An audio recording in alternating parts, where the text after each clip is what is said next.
আমি টার্কিতে পড়ালেখা করেছি। যেদিন এই বাংলাদেশে প্রথম আসি সেদিন ঢাকার বায়ু ছিল পৃথিবীর সবচেয়ে খারাপ একটি বায়ু। আর আমি যে শহর থেকে এসেছিলাম তুরস্কের ইজমির, সেটা ছিল পৃথিবীর বেস্ট বায়ু। আমি নিঃশ্বাস নিতে পেরেছিলাম না। তখন আমার মনে হয়েছিল পতিত সরকার শেখ হাসিনা উনি হয়তো অনেকভাবে তাকে সুরক্ষিত রাখছেন। আচ্ছা, উনি কি পারছেন ওনার জন্য একটু বিশুদ্ধ বায়ু আলাদা করে নিতে?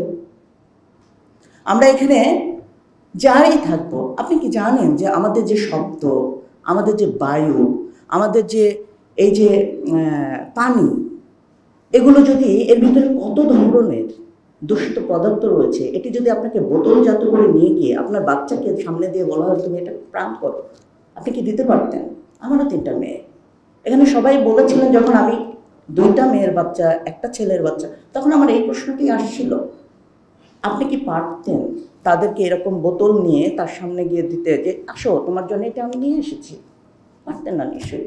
কিন্তু আমরা যখন এখানে পলিসি নিচ্ছি, যখন আমি একটা ইন্ডাস্ট্রি তৈরি করি, সেটা যখন পানিতে ফেলে দিই, তখন কিন্তু এই ঘটনাটাই ঘটাচ্ছি আমি এখানে। তার মানে আমাদের যদি বাজেট নিতে হয়, তাহলে এভাবেই আমাদের চিন্তা করতে হবে। আমাদের প্রত্যেকটি পদক্ষেপে আমাদের চিন্তা করতে হবে আমাদের শিশুকে। আজকে শপিং মলে গেলে আমার বাচ্চাকে ব্রেস্ট ফিডিং করার কোনো জায়গা খুঁজে পাওয়া যখন যায় না, তখন আমার কাছে মনে হয় যে এই শিশুদের জন্য যে আমরা যে কান্নাকাটি করছি সেটা ব্যর্থ।